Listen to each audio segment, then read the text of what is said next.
नमस्ते फ्रेंड, आप सभी का एक बार फिर से वेलकम। और उम्मीद करता हूं कि आप सभी लोग मज़े में होंगे, ठीक से होंगे। और इस समय नॉर्थ इंडिया में गर्मी अच्छी पड़ रही है, सो आप लोग अपना केयर करें। फ्रेंड्स, आजकल बैंकों के अंदर का माहौल थोड़ा असंतोषजनक है। ऐसा मैं नहीं कह रहा हूं, ऐसा मीडिया से अथवा लोगों की चर्चा से पता चलता है।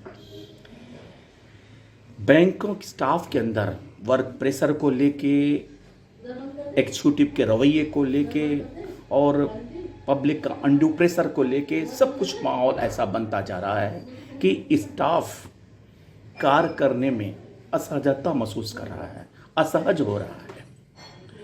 अभी आपने सुना होगा कि बैंक ऑफ बड़ौदा में एक हमारे डायरेक्ट रिक्रूटेड ऑफिसर डीआरओ ने 82 दिन के सर्विस के बाद ही ऐसी घटना घटी कि उन्होंने सुसाइड कर लिया। इस केस का महिमा मंडित नहीं करना है, लेकिन ये कि ऐसा क्या कारण था। कुछ तो बैंक की पॉलिसी, कुछ बैंक के मैनेजमेंट की अनड्यू प्रेशर, कई कारणों से ऐसा संभव हुआ।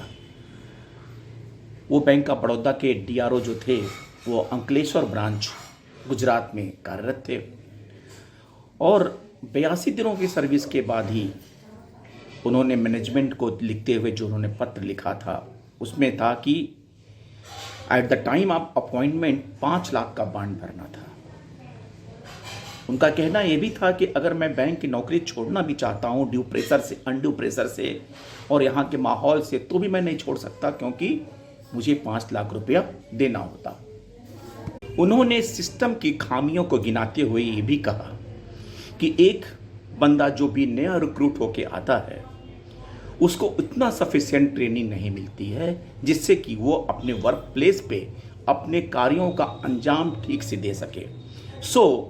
उसे खुद ही सीखना पड़ता है। उस समय आपके ऊपर इतना प्रेशर होता है, पब्लिक का दबाव होता है कि वो उसको सक्षम नहीं होता है झेलने में।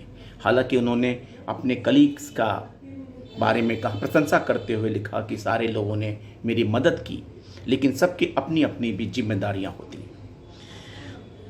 और अंत में जो इसका निष्कर्ष यही था कि कम से कम अपॉइंटमेंट के समय ये 5 लाख का बॉन्ड की कंडीशंस न रखी जाए, सफिशिएंट ट्रेनिंग दिया जाए ताकि जो भी व्यक्ति, जो भी हमारे एस्पिरेंट भर्ती होके आते हैं उन्हें अपने काम काज में, दैनिक कार्यों में किसी भी प्रकार की प्रॉब्लम ना हो।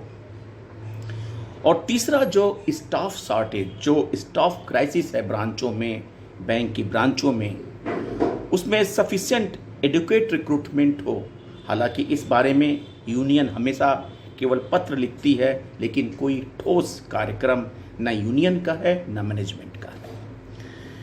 इसके अलावा एक केस और था जो हमारे एक महिला मुख्य प्रबंधक जो इंडियन बैंक के नागपुर जोनल ऑफिस के जोनल मैनेजर के बारे में अपने जो राय व्यक्त किए हैं, जो वीडियो क्लिप उनका आया है, वो भी बड़ा अच्छा नहीं है, माहौल बिगाड़ने वाला ही है। एक चीफ मैनेजर के पद पर बैठे हुए व्यक्ति अगर अपनी व्यथा इस तरह व्यक्त करती है तो समझिए कहीं ना कहीं सिस्टम में, कहीं ना कहीं हमारे टॉप एग्जीक्यूटिव में कुछ ऐसा है जो पूरे ब्रांच का, पूरी बैंक की इंडस्ट्री का माहौल बिगाड़ रहा है। इसके लिए केवल सिस्टम ही नहीं, इसमें काम करने वाले लोग भी दोषी हैं।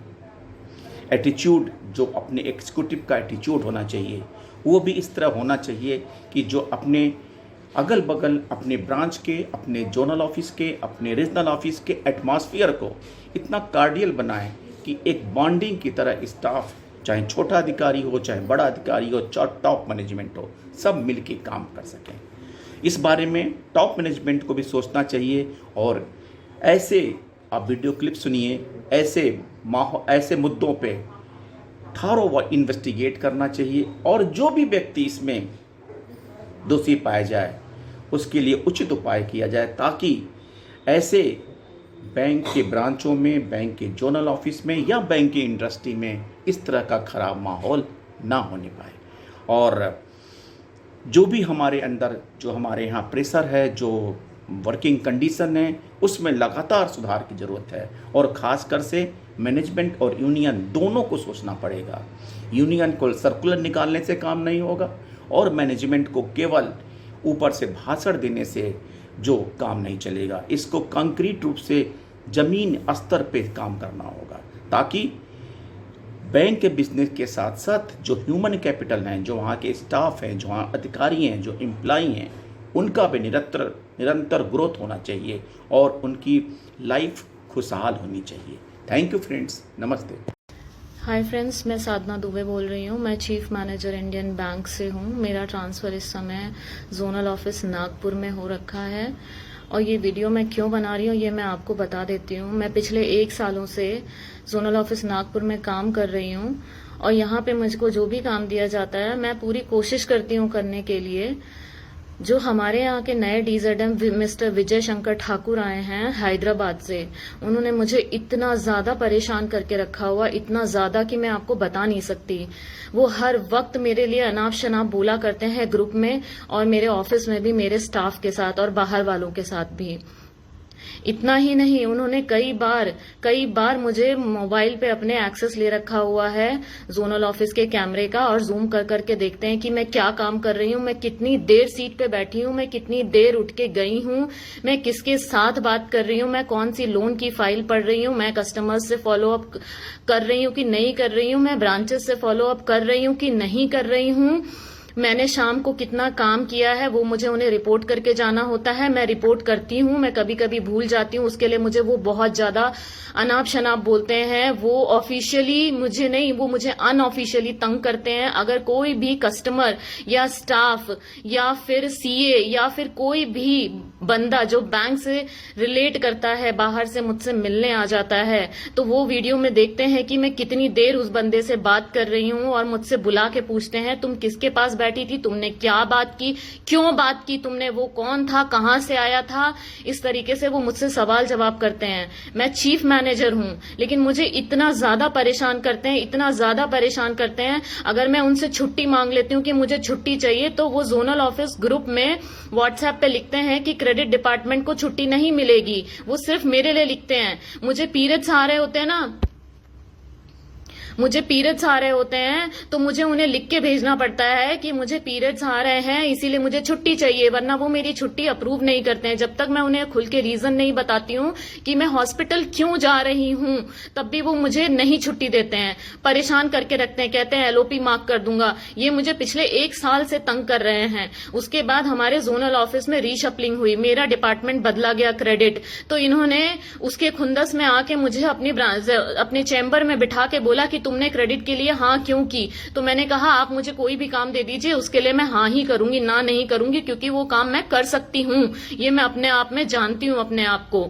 मैं चाहे कितना भी आउटपुट देने की कोशिश करूं लेकिन फिर भी वो मेरे काम में कमी निकाल के मुझे रोज शाम को अपने चेंबर में बुलाते हैं और मुझसे ये कहते हैं कि तुम काम करने का ढोंग करती हो, तुम दिखावा करती हो, तुम काम चोर हो 1 नंबर की।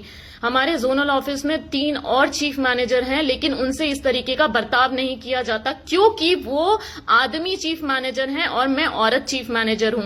इतना ही नहीं, शुरू के दिनों में इन्होंने मेरे कपड़ों पे कमेंट करना स्टार्ट किया था, मेरी नेल पॉलिश पे कमेंट करना स्टार्ट किया था। मेरे नेल्स बड़े हैं, मैं नेल पॉलिश बदल के आती हूं, उस पे इन्होंने कमेंट करना स्टार्ट किया था। मैं बहुत परेशान हो गई हूं। मैंने अपने हायर अथॉरिटीज को कई बार कंप्लेन की पर उधर से मुझे कोई सोल्यूशन नहीं मिला। मुझे पता है मुझे आज भी कोई सोल्यूशन नहीं मिलेगा और मुझे सोल्यूशन नहीं चाहिए। ये मैं बस इसलिए बता रही हूं क्योंकि इस तरह की मानसिकता वाले बीमार आदमी जब हमारी ऑर्गेनाइजेशन में होते हैं तो वो अपने आसपास के लोगों को भी बीमार बनाते हैं, उनको परेशान करते हैं, मेंटली टॉर्चर करते हैं। रात के 10-10 बजे व्हाट्सएप ग्रुप में मैसेज करते हैं तुम करके, पर्सनली मुझे हैरेस करते हैं ये लोग। और ये जोनल ऑफिस के सारे लोग साक्षी हैं जो इस समय पोस्टिंग में हैं, किसी से भी पूछा जा सकता है। मुझे किसी के सपोर्ट की जरूरत नहीं है, मेरे पास सारे प्रूफ्स हैं। जब कैमरे में मैं ठीक से दिखती नहीं थी तो इन्होंने छुट्टी वाले दिन कैमरे का एंगल चेंज करा के मेरे सर के ऊपर कैमरा लगाया और मैं दिन भर में क्या क्या मोबाइल में सर्फिंग करती हूँ वो इनके पास सारी डिटेल होती थी क्योंकि ये जूम करके मेरे को स्पेसिफिकली देखते थे। ऊपर से मुझसे कहते थे कि शाम तक तुमने किस किस को कॉल किया है उसकी कॉल डिटेल्स मेरे को चाहिए, मैं पूरी कॉल डिटेल देखूंगा कि तुमने क्या क्या किया है पूरे दिन में। तो अब ये मेरी कॉल डिटेल्स देखेंगे कि मैं पूरे दिन किससे बात करती हूँ। इनको ऑब्जेक्शन होता है मैं किसी के पास खड़े होकर बात करती हूँ। जब मैं रिव्यू मीटिंग में रहती हूँ तो ये नहीं चाहते हैं कि मैं रिव्यू मीटिंग में रहूं। जब मैं किसी भी मीटिंग में जाती हूँ तो ये कह देते हैं तुम जाओ, तुम्हारी जरूरत नहीं है, मैं देख लूंगा। और ऊपर के जो एजेंडाज होते हैं ना वो भी ये मुझे डिस्कस नहीं करते हैं, मुझे नहीं बताते हैं, कोई भी चीज छुपा के रखते हैं। फिर जब सीईओ से फोन आता है being a chief manager of the department, तब मुझे पता चलता है कि ये चीजें मीटिंग में डिस्कस की गई हैं। ये मेरी इमेज पूरी तरीके से मलाइन करना चाहते हैं प्रोफेशनली। ऊपर से मुझे पर्सनली इन्होंने इतना ज्यादा टॉर्चर करके रखा है कि मैं इनकी वजह से कई बार डिप्रेशन में जा चुकी हूं। मैं 2 मंथ्स प्रेग्नेंट थी, मैंने इन्हें बताया था कि मैं प्रेग्नेंट थी। उस समय भी इन्होंने मुझे इतना टॉर्चर किया कि स्ट्रेस की वजह से मेरा मिसकैरेज हो गया 2 मंथ्स के बाद। मैंने इन्हें कई बार कहा है कि सर मुझे स्ट्रेस मत दीजिए, मेरे को बहुत ज्यादा स्ट्रेस हो रहा है। और मैंने इन्हें ही नहीं कहा है, मैंने कई बार अपने सीनियर्स को भी कहा है जो इनसे भी ज्यादा बड़े ओहदे पे हैं कि ये मुझे परेशान करते हैं, लेकिन वहां से मुझे कोई जवाब नहीं मिला। तब जाके आज मैं ये वीडियो बना रही हूँ और ये वीडियो मैं हर जगह डालूंगी। मुझे पता है मुझे कुछ नहीं मिलेगा, लेकिन मैं ये कहना चाहती हूँ कि अपने लिए खुद को ही स्टैंड लेना पड़ता है, जो कि मैं अब लूंगी अपने लिए स्टैंड। मैंने बहुत टाइम से बर्दाश्त कर लिया, अब मैं बर्दाश्त नहीं करूंगी। अगर अब मुझे ह्यूमिलेट किया जाएगा और मुझे कैमरे में वॉच किया जाएगा जूम करके कि मैं क्या कर रही हूँ, क्या खा रही हूँ, कहाँ जा रही हूँ, कहाँ आ रही हूँ, तो फिर ये मैं बर्दाश्त नहीं करूंगी। ये किसी भी ऑफिसर क्लॉज में नहीं लिखा है, ये किसी भी एम्प्लॉयमेंट क्लॉज में नहीं लिखा है कि आप किसी को वॉच करेंगे, आप किसी को पर्सनल कमेंट करेंगे, आप किसी को किसी की औकात दिखाएंगे। और अपने चैम्बर में 4-4 घंटे बिठाना इनको पसंद है, लेकिन अलग जाके मैं बैठूं और काम करूं वो इन्हें पसंद नहीं है। ये चाहते हैं कि मैं इनके चैम्बर में बैठ के फॉलो अप करूं। ये बाकी चीफ मैनेजर्स को अपने चैम्बर में बुला के 2 घंटा 4 घंटा फॉलो अप नहीं करवाते थे, ये सिर्फ मुझे बुला के फॉलो अप कराते थे कि आओ मेरे साथ बैठो और फॉलो अप करो। मुझे कहते हैं तुम काम करने का दिखावा करती हो, ढोंग करती हो, तुम काम चोर हो। मैं बहुत ज्यादा परेशान हो चुकी हूँ इनसे, इसीलिए मैं ये सब कर रही हूँ, वरना मेरा कोई मोटो नहीं है ये सब करने का। एक जो सीनियर आदमी होता है ना वो अपने अंडर में रहने वाले एम्प्लॉइज को एक वर्क एनवायरनमेंट देता है ताकि वो अच्छे से काम कर सके। ये मुझे वो एनवायरनमेंट नहीं दे रहे हैं, बल्कि ये नेगेटिविटी इतना ज्यादा क्रिएट करते हैं ऑफिस में कि सारे लोग इनसे परेशान है, बट कोई बोल नहीं पाता है क्योंकि ये स्पेसिफिकली मुझे डेली टारगेट करते हैं। मॉर्निंग में मुझे टारगेट करेंगे, इवनिंग में मुझे टारगेट करेंगे, डे टाइम में मुझे टारगेट करेंगे। और जब सीनियर्स के सीईओ से या एफजीएमओ से कॉल आते हैं उसके बाद ये मुझे बुला लेते हैं कि आइए कॉल आया है, बात करना है। जब किसी सीनियर से कम्युनिकेशन करना होता है तो ये मेरा यूज करते हैं, बोलते हैं तुम बात करो। ऐसे ही जब डीजीएम अरविंद कुमार सिंह जो पहले एफजीएमओ में थे, जब वो इनको कॉल करते थे तो ये मेरे पास आ जाते थे डीजेडएम की आओ साधना मैडम कॉल आया। मैं कहती थी सर आप खुद अटेंड कर लो। तो ये क्या कहते हैं खुलेआम कि वो डीजीएम को आपसे बात करना पसंद है, आप उनको पसंद है, इसीलिए वो कॉल करते हैं आपसे बात करने के लिए, हमसे बात करने के लिए नहीं। क्या ये कमेंट शोभा देता है इस आदमी को कि ये आदमी मुझे ये बता रहा है कि दूसरे आदमी को मेरे से बात करना पसंद है? और आगे ये सारी फीमेल्स एम्प्लॉय के लिए है कि कोई भी आपके लिए स्टैंड नहीं लेगा। अगर कोई भी आदमी आपको परेशान करता है आपके वर्क प्लेस पे, उसको तुरंत 1090 पे कॉल करके अंदर करवा दो, सीधा अंदर करवा दो। अब क्योंकि आपकी ऑर्गेनाइजेशन में खाली ना कंप्लेन होंगी और इंक्वायरी होंगी और कुछ नहीं हो सकता ऐसे आदमियों के लिए। और ऐसे मैंने बहुत सारे आदमी देखे हैं। और अगर हम औरतें आवाज उठाती हैं कुछ भी बोलती हैं तो सब यही कहा जाता है कि ये खराब है, औरत खराब है। आदमी खराब नहीं, आदमी तो बहुत अच्छा है, बहुत अच्छा है आदमी। वो आदमी बहुत अच्छा है जो औरत के सर के ऊपर कैमरा लगा लेता है और औरत को दिन भर बैठ के देखता है। वो आदमी बहुत अच्छा है जो औरत की कॉल डिटेल्स मंगवाता है कि ये किस किस से बात करती है। वो आदमी बहुत अच्छा है जो बोलता है कि तुम किससे बात कर रही थी, किसके साथ हंस रही थी, इतनी तकलीफ है उसे मेरे से। इतना हैरेसमेंट मेरे 14 इयर्स के करियर में कभी नहीं हुआ।